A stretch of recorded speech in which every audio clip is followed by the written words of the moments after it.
Le damos la bienvenida nuevamente a todos los que nos sintonizan a través del live streaming en Facebook. Vamos a hablar bajo el tema Un encuentro con su gracia. Vamos al libro de Juan, capítulo 8.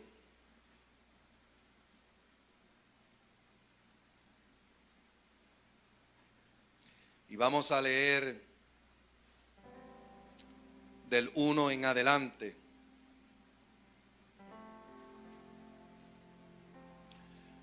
Cuando lo tenga, digan un fuerte amén. Juan capítulo 8, versículos del 1 en adelante. Bendiciones a cada uno de ustedes que nos sintonizan domingo tras domingo en diferentes partes del mundo. Saludo a los ministros, pastores, los hermanos en Cristo, amigos y familiares. Bendiciones. Vamos a leer a la gloria del Padre, del Hijo y del Espíritu Santo. Y la iglesia de Dios que se va con él dice: Y Jesús se fue al monte de los olivos, y por la mañana volvió al templo, y todo el pueblo vino a él, y sentado él les enseñaba. Entonces los escribas y los fariseos le trajeron una mujer sorprendida en adulterio, y poniéndola en medio, diga, poniéndola en medio. Así le hacen a los que están a punto de acusarlos. Así le hacen a los que critican, a los que los critican. Esas personas, les gusta poner a esas personas en medio para que todo el mundo lo sepa lo que hizo. Esa es la posición donde ponen las personas para hacerlas ridículas, personas que levantan calumnia y señalan con el dedo. Eso es exactamente lo que hacen. Quieren hacer un espectáculo de una persona que acaba de fallar. Pero lo que no saben ellos es que en el reino de Dios esta mujer tenía una cita con Jesús. Jesús no estaba allí por estar. Él estaba en el lugar correcto, a la hora correcta que tenía que estar. Aunque en el calendario de esa mujer no sabía que se iba a encontrar con el Hijo de Dios, el Salvador del mundo, el Dios mismo. Pero déjeme continuar leyendo. Y poniéndola en medio le dijeron: Maestro, esta mujer ha sido sorprendida en el acto mismo de adulterio. Y en la ley nos mandó Moisés apedrear a tales mujeres.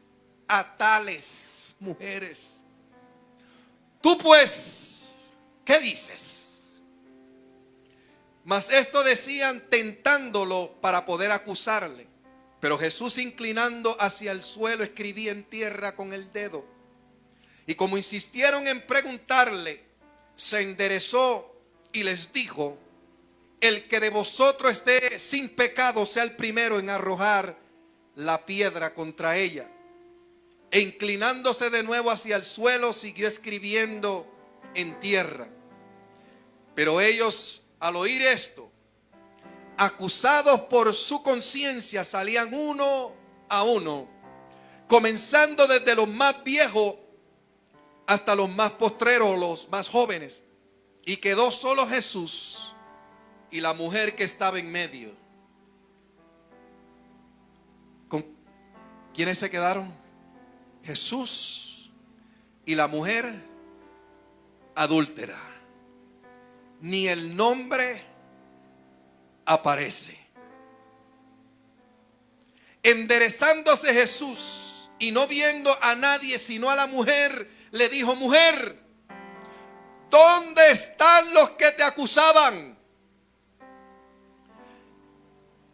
¿Ninguno te condenó? Ella dijo: Ninguno, Señor.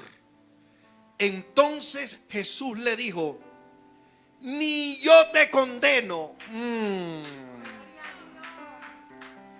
Le dijo: Ni yo te condeno.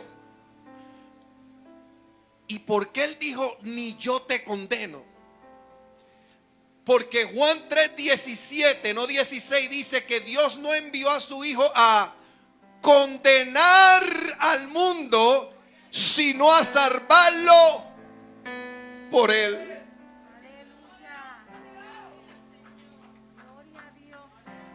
estaba en contra de su misión el él condenarla. Por eso él dice, ni yo te condeno, punto y coma.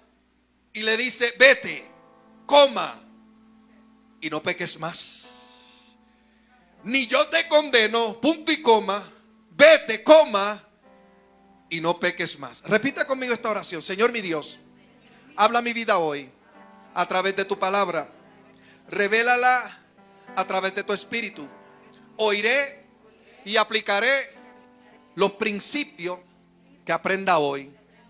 Y mi vida será transformada por el poder de tu palabra. En el nombre de Jesús, amado, denle un aplauso al Cristo de la gloria. Tomen sus asientos.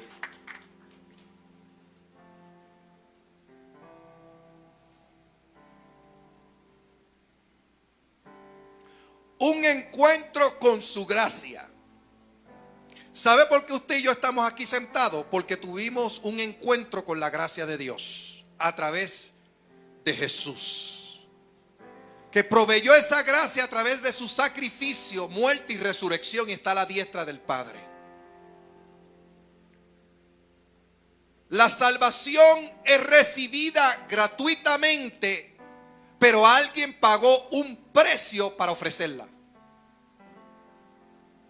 Alguien pagó un precio grande llamado Jesús, que pasó por el dolor, el sufrimiento, el maltrato, las críticas, la calumnia, la burla, para luego morir en una cruz, crucificado. Se hizo maldito por nosotros, tomando, porque la palabra dice que todo aquel colgado en un madero es maldito. Tomó todos los pecados de la humanidad sobre sí mismo. Y allí en aquella cruz, hasta su padre tuvo que abandonarlo por un tiempo por los pecados que llevaba de la humanidad sobre él. Por eso en la cruz él gritó: Dios mío, ¿por qué me has abandonado? Hablándole al Padre. Pero era porque un Padre Santo veía el pecado que él portaba de toda la humanidad. No porque él era un pecador, sino porque portaba los pecados de toda la humanidad. Y es a través de esa gracia que recibimos, a través de Jesús, por amor, que recibimos salvación y vida eterna. La palabra gracia en el Nuevo Testamento proviene de la palabra griega charis, que significa favor, bendición o bondad. Ese es en el griego. En el hebreo, gracia es gen o gesed. En el Antiguo Testamento implica, en primer lugar, una actitud generosa de benevolencia gratuita por parte de Dios, que se concreta luego en los bienes que el receptor de tal gracia recibe. La gracia es que Dios nos escoge para bendecirnos en lugar de maldecirnos, a pesar de que nuestro pecado lo merece. Esta es su bondad a los indignos. No lo merecíamos, pero nos dio su gracia, su bendición, su favor. ¿Qué lo impulsó a hacer eso? El amor.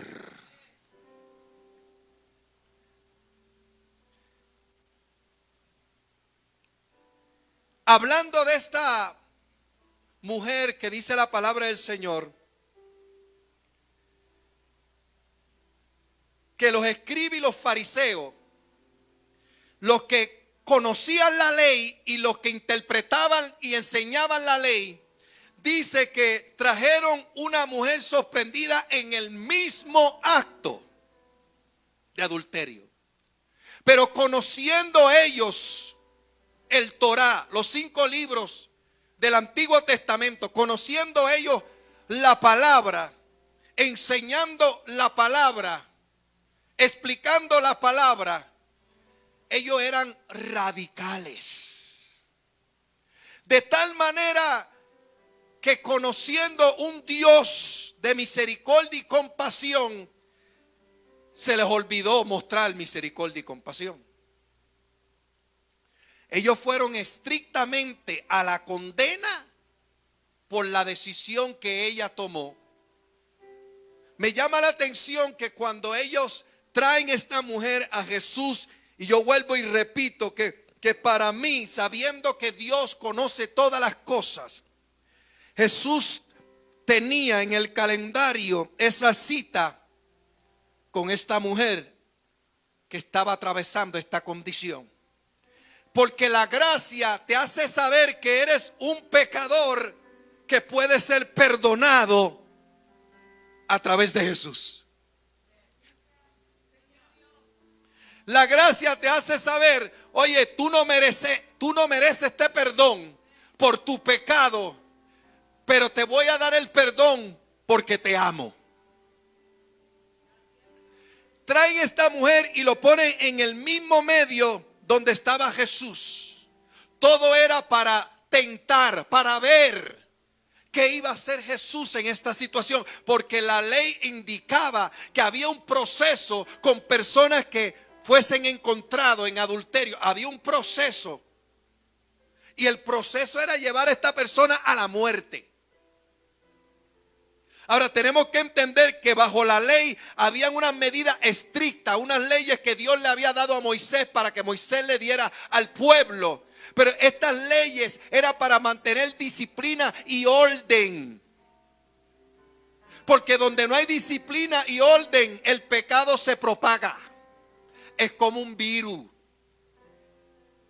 Gracias a Dios que tenemos la palabra de Dios que nos enseña y nos instruye para saber las intenciones y los planes de Dios para con nosotros. Para saber lo que le agrada y no le agrada a Dios. Y qué bueno que tenemos al Espíritu Santo morando en nosotros y está con nosotros para traernos convicción de aquellas cosas que le agradan y no le agradan a Dios. ¿Sabe que le traen a la mujer pero dejan al hombre? Qué prejuicio contra la mujer, ¿eh? Porque ellos en verdad no querían hacer justicia conforme a la ley. Todo lo que ellos hacían es buscando la manera de que Jesús fuese encontrado violando alguna ley para lidiar con él. Porque el deseo de ellos era acabar con Jesús, destruir a Jesús, matar a Jesús. ¿Sabe por qué? Porque Jesús se hizo muy conocido. Y ellos orgullosamente, cuando ayunaban, le mostraban a la gente que estaban ayunando para que vieran, oh, mira qué santidad, mira qué religioso. Ellos se sentaban en las primeras sillas de la sinagoga para ser vistos por la gente. Y les gustaba que le dijeran rabí, rabí, maestro. Ellos querían el reconocimiento entre la gente. Pero Jesús cuando vino, no vino buscando reconocimiento, no vino a buscar fama, fortuna, o que le dijeran, ay, qué grande eres. No, Jesús vino a servir. Pero empezó Jesús a hacer milagros y a sanar a los enfermos. Y las multitudes empezaron a seguir a Jesús. Oh, entró celo en ellos. Entró en ellos una envidia. Porque las multitudes están siguiendo a Jesús, pero la motivación de Jesús es el amor a la humanidad. La motivación de los escribas, de muchos escribas y fariseos, era buscar que el enfoque fuese en ellos, reconocimiento y aplausos para ellos. Pero Jesús, siendo el Hijo de Dios, buscaba honrar al Padre en todo lo que hacía. Todavía no predico, estoy en la introduction.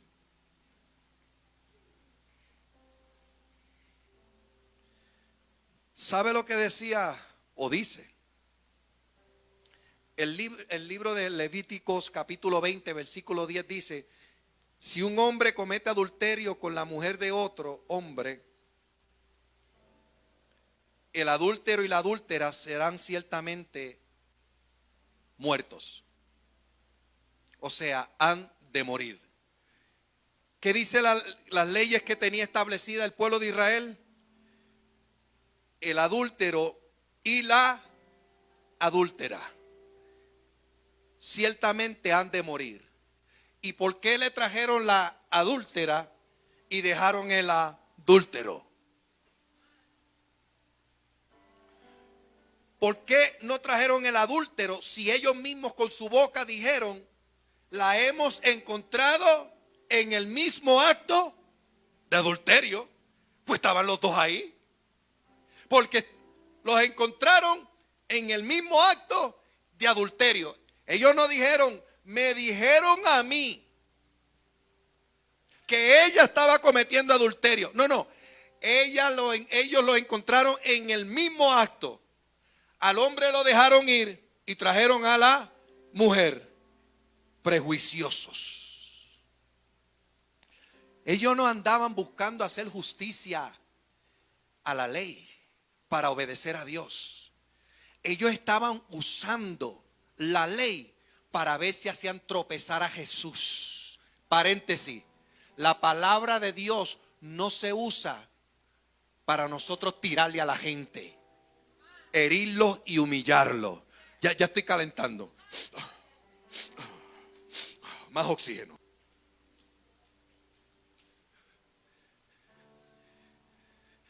La palabra de Dios yo no la uso para denigrar a alguien, herirlo, humillarlo. Yo no uso la palabra de Dios para enriquecerme, para buscar mis propios deseos carnales.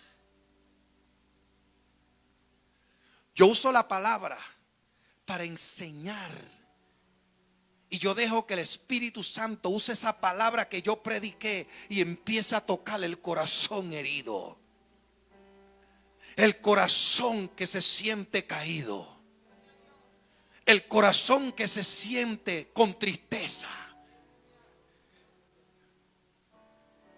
La palabra nos exhorta, nos corrige, nos instruye, nos enseña.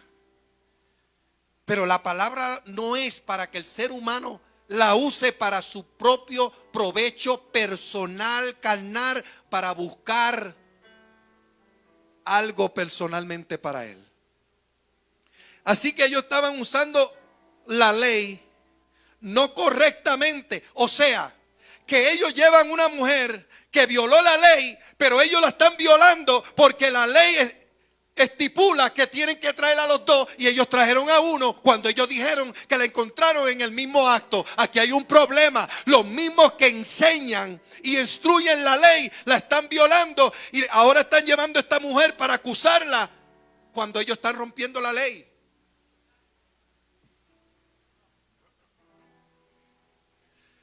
¿Están conmigo? Si ellos eran tan radicales y estrictos con la ley y supuestamente la vivían, lo cual la ley lo único que hacía era decirle que ellos no podían cumplir la ley. Porque el pecado del ser humano, cuando tú le pones leyes y le dices lo que no debe de hacer, ¿tú sabes lo que hacen? Lo hacen. Aquí no hay una luz de tráfico aquí en la calle. ¿Tú sabes cuánta gente se la pasa? Hacen así. Pero ya ellos saben lo que la luz roja significa. ¿Cuántas personas pasan el símbolo, el letrero que dice pare, stop, y se creen que es un signo de Coca-Cola y se la pasan? Porque la ley lo que hace es decirte el pecado que hay en nosotros desde Adán y Eva. Que hay una inclinación en el ser humano para hacer el mal y violar las leyes. Por eso Cristo murió por nuestros pecados, para hacernos libres de la esclavitud del pecado. Sin Cristo éramos esclavos del pecado, disfrutábamos el pecado. No teníamos vergüenza de pecar. Pero cuando vinimos a Cristo, su gracia nos perdona, nos hace una nueva criatura. El Espíritu Santo viene a morar en nosotros. Hello. Y ahora nosotros obedecemos voluntariamente. Y el pecado para nosotros lo rechazamos. Y cuando fallamos, sentimos convicción y vamos delante de Dios y le pedimos perdón. Pero estas personas estaban mostrando que ellos mismos no podían seguir la ley cuando ellos pensaban y se hacían demostrar delante de la gente que ellos eran intachables siguiendo la ley. No eran tan intachables porque descubrieron verdaderamente su corazón. Es como cuando alguien te hace mal y después se sale a la luz y muestra lo que había en el corazón de la persona.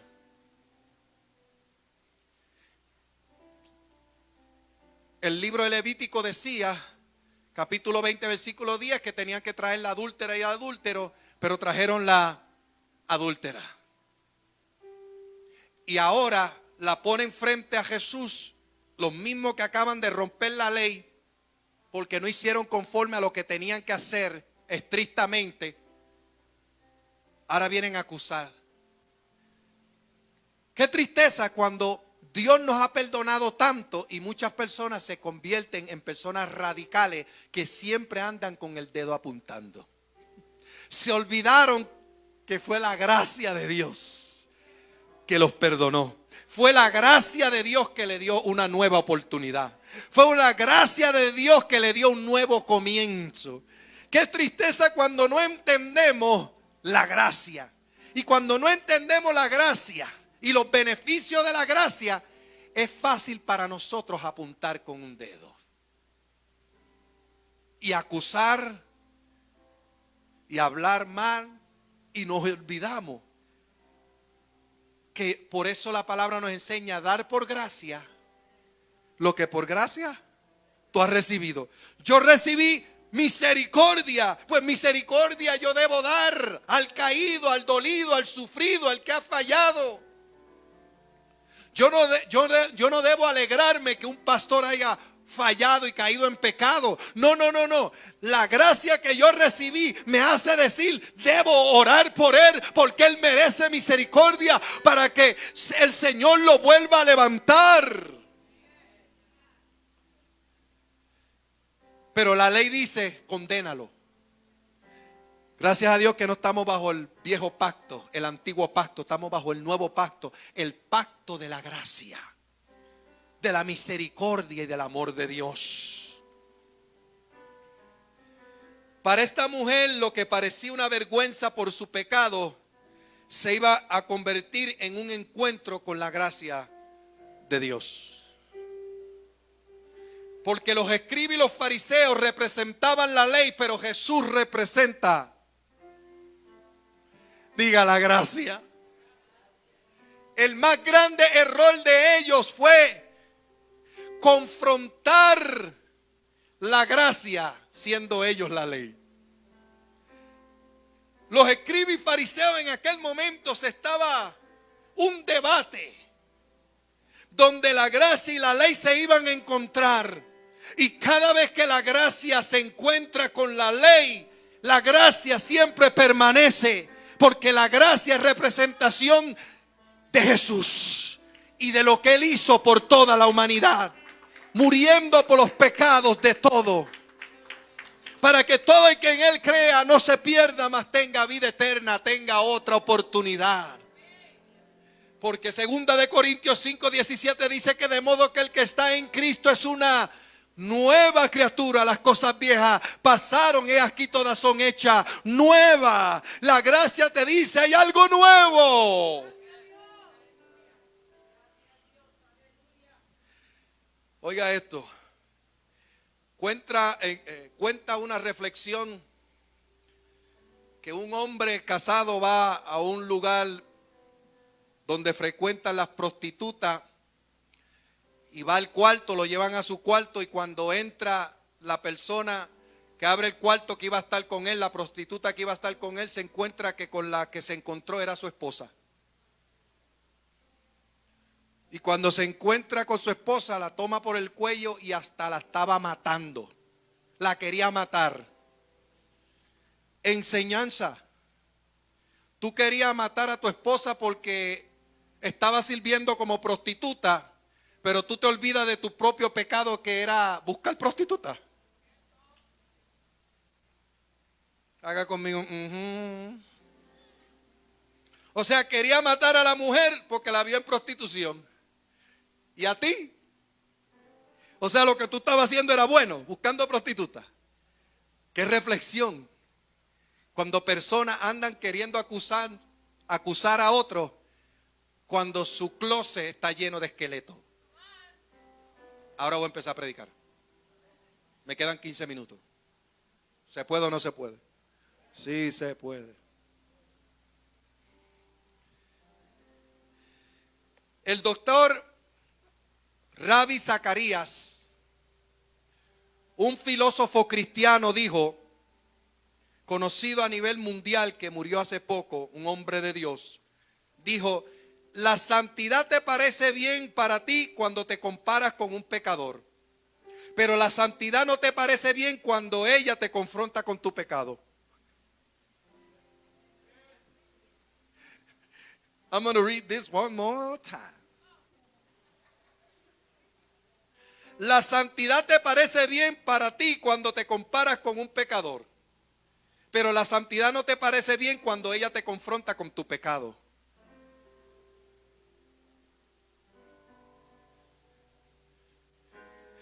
Y eso es lo que estaba pasando con los escribas y los fariseos. Un ejemplo grande de la gracia es que en Hechos capítulo 7 dice que apedrearon a Esteban por causa del mensaje que él estaba llevando.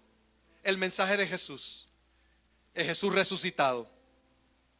En Hechos capítulo 8 le parece bien a Saulo, que conocemos como el apóstol Pablo, le pareció bien, en aquel momento, le pareció bien lo que le hicieron a Esteban, que lo apedrearon, porque él era un perseguidor de la iglesia.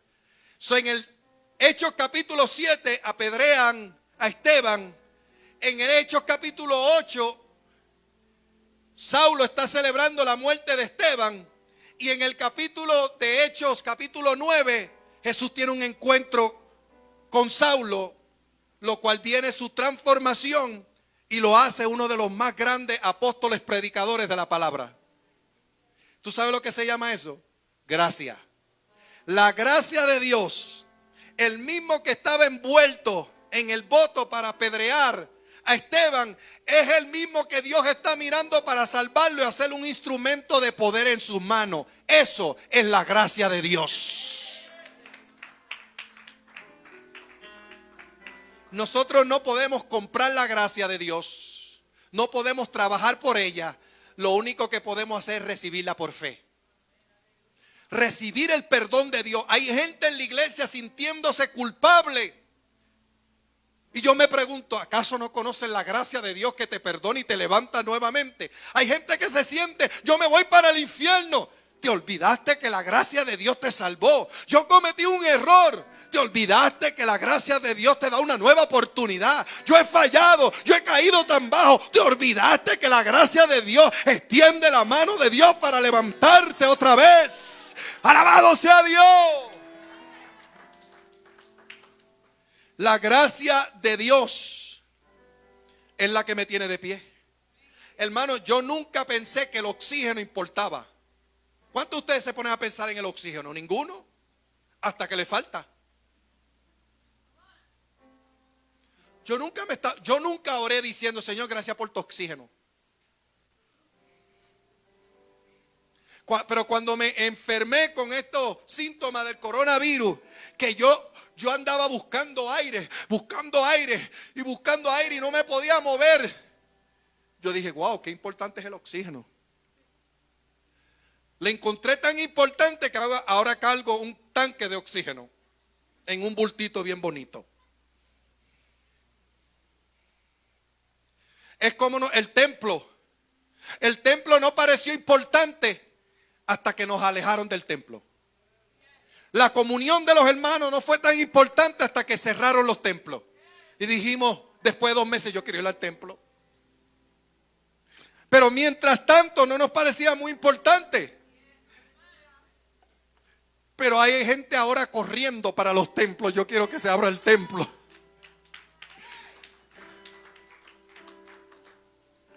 Y como alguien me llamó a mi casa y me dijo: pastor, quiero pedirle perdón. Y dije: ¿qué pasó? No sabíamos tanto el valor de usted en nuestra vida hasta que yo vi que por poco lo perdimos. Esto no es para crédito mío, yo estoy diciendo lo que es el testimonio de una persona.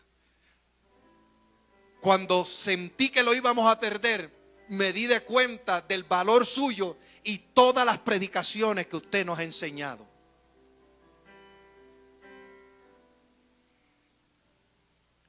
La gracia hizo de uno que votó para que mataran y lo hizo uno de los grandes apóstoles y predicador en el Nuevo Testamento, donde escribió 13 cartas de todo el Nuevo Testamento. Ese que para el ser humano común dice él merece la condena por lo que hizo, el Señor le mostró su gracia.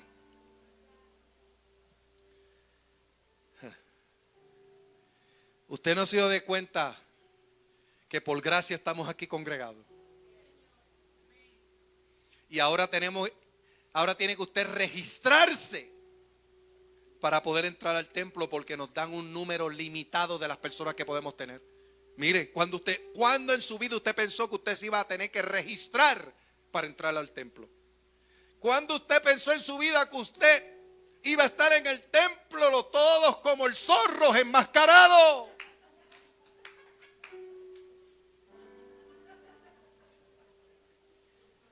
Tengo el grupo de alabanza detrás de mí enmascarado. Yo nunca había visto eso. Nunca lo pensé. Mire, cuando hago el llamado, no puedo invitar a la gente al frente. No puedo ponerle las manos encima por las restricciones. Oiga, cuando el templo es el lugar donde entran los enfermos físicamente, que vienen enfermos emocionalmente, enfermos mentalmente. Oye, ahora tenemos restricciones. Pero Dios es fiel. Dios es fiel. Oiga bien, están diciendo que se va a tomar un año, año y medio, hasta 2 para sacar una vacuna. Pero yo creo en el poder de Dios para coger este virus del diablo y eliminarlo de una vez y por todas. ¿Cuánto alaban la gloria de Dios conmigo? ¿Tú sabes lo que hace la gracia? Que en Lucas capítulo 23, versículo del 42 al 43 dijo: estando Jesús en aquella cruz, un ladrón a la izquierda, otro a su derecha. ¿Sabe lo que la gracia hizo?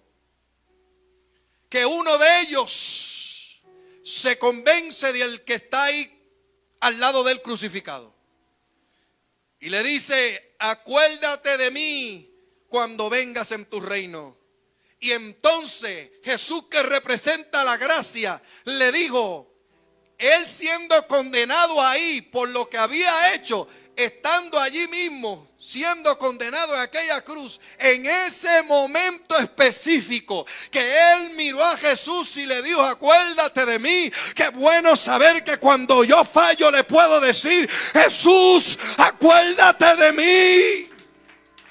Qué bueno saber que cuando yo fallo, cuando yo caigo, cuando cometo un error, yo puedo decir: Jesús, tú representas la gracia, acuérdate de mí.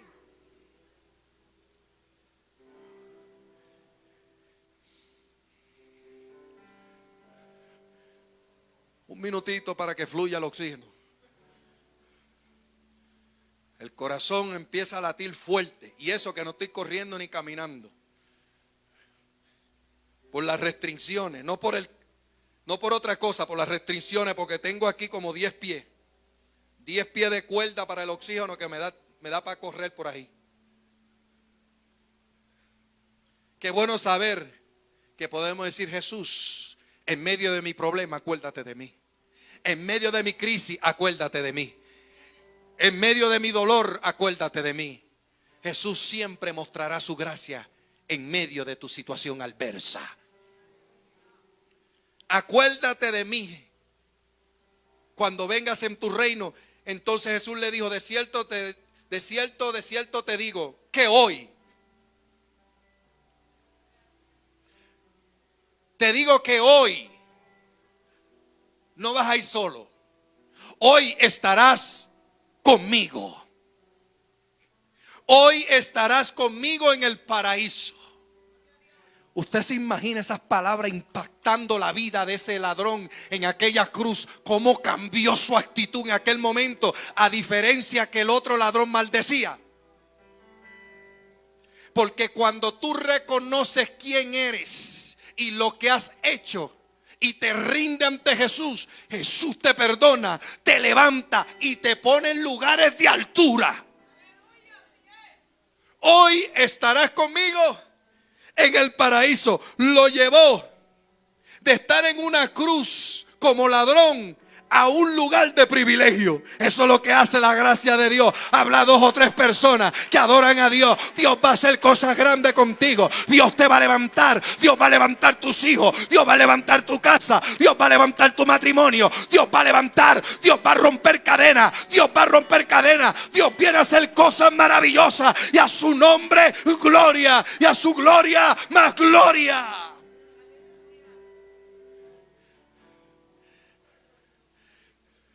Lo que parecía el final de esta mujer fue su comienzo.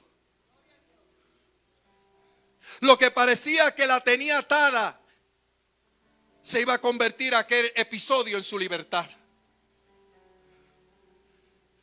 Todos, como la mujer adúltera, éramos condenados por nuestros pecados. No éramos mejor que la mujer adúltera, pero por la gracia de Jesús. Por la gracia de Jesús. Y termino con esto. Y ustedes dicen, ay no.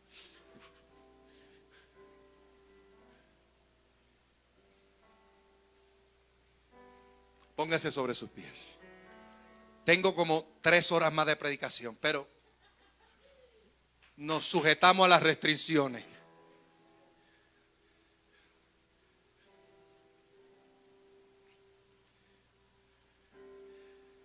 Jesús, mira, te traímos esta mujer en el mismo acto de adulterio. Y Jesús no contestaba nada. ¿Tú sabes lo que hacían? Insistiendo.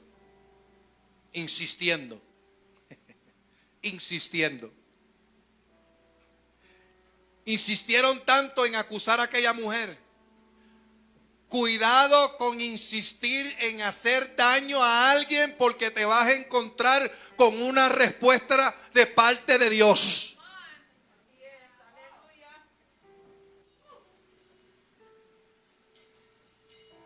Insistamos en tener misericordia y compasión por los demás.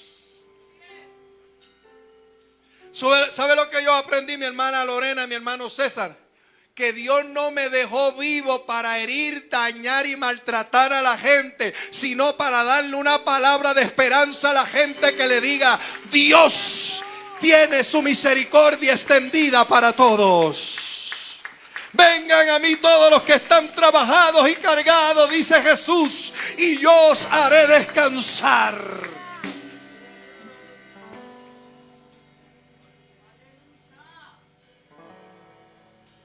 Insistieron tanto.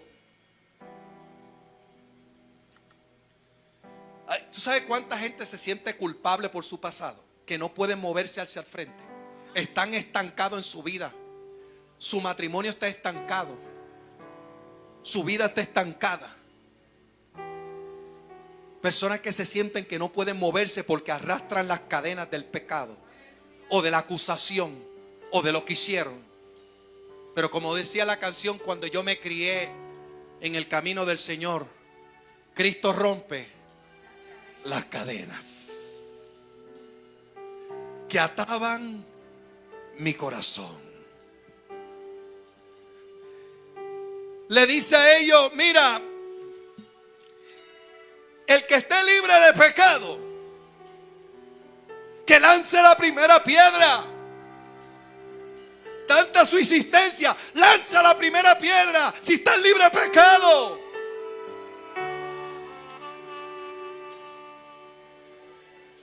que se abra el cielo. Muévete, Señor. Venga aquí tu reino. El que esté libre de pecado, lanza esa piedra tú. Dice que desde los adultos, los ancianos hasta los jóvenes empezó a irse. Muévete, Señor. Fueron, Venga aquí tu se sintieron culpables por lo que ellos mismos habían hecho. De tan grande que se sentían de justos, aquella palabra los hizo así de pequeñitos. Mira, si tú estás libre de pecado, lanza la primera piedra. Aquellos gigantes de la ley chocaron con la gracia y la gracia lo hizo sentir como unos enanos. Porque la gracia siempre va a prevalecer por encima de la ley. La ley era sombra de algo mejor que venía, un nuevo pacto. La ley por sus leyes te condenaban, pero el nuevo pacto te da una nueva oportunidad, un nuevo comienzo. Te sienta en lugares de privilegio, te levanta en las alturas, te dice: ya yo me olvidé de tu pasado, comienza de nuevo. ¿Tú sabes lo que Jesús dice? Que se fue desde el anciano hasta el más joven, se fueron y quedó solito. La condenada bajo la ley quedó solito con la gracia. La gracia hizo correr a los acusadores, pero la gracia le iba a dar a esta mujer una nueva oportunidad. La gracia chocó con aquellos que representaban la ley y los hizo correr sintiéndose culpable. Pero se quedó solo la gracia con la mujer culpable. Y la gracia mira a la mujer culpable y le dice: Jesús, que representa la gracia, le dice: ¿dónde están los que te acusaban? ¿Dónde están los que te juzgaban, los que te criticaban? ¿Dónde están los que te usaron a ti para llegar donde mí? ¿Dónde están? Dice: no están. Y ella le dice Jesús: yo tampoco. Yo no te voy a condenar. Porque Él no vino a condenar al mundo, sino a salvarlo por Él. Le dijo: ni yo. Oye bien lo que dijo: ni yo te condeno. Le dijo: vete. Escucha, le hizo saber su culpabilidad, pero le dijo: vete. Eso se llama nuevo comienzo.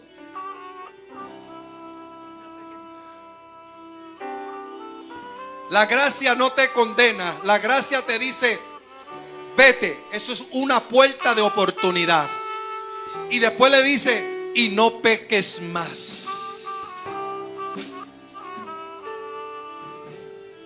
Levante su mano conmigo al cielo. Si usted se ha sentido rechazado, culpable por algo que hizo, hoy la gracia de Dios te quiere hacer libre. Yo voy a orar que en el nombre poderoso de Jesús tú hables con el Señor y le digas: Señor, perdóname, porque tu gracia es más que suficiente. Solamente usted sabe por lo que está atravesando. Dígale: Señor, tu gracia me levanta en mi circunstancia. Tu gracia me ayuda en medio de la crisis. Tu gracia me ayuda en medio del problema. Tu gracia me levanta cuando estoy caído. Tu gracia me da una nueva oportunidad. Tu gracia me da un nuevo comienzo. Ya no soy culpable. La sangre de Cristo me hizo inocente. La sangre de Cristo me dio un nuevo comienzo. La sangre de Cristo me levanta en esta hora, me restaura. La sangre de Cristo, la gracia de Dios, restaura mi casa. La gracia de Dios restaura mi matrimonio, restaura la vida de mis hijos. La gracia de Dios va a alcanzar a mi hijo que está apartado, a mi hijo inconverso. La gracia de Dios. Padre, te damos gracias por tu palabra. Nos despedimos de este lugar nunca de tu presencia. Tu presencia va en nosotros y con nosotros. Nos vamos con la bendición del Padre, la gracia del Hijo y la comunión del Espíritu Santo. Y el pueblo de Dios dice: a los que nos sintonizaron a través del live stream en Facebook, les saludamos.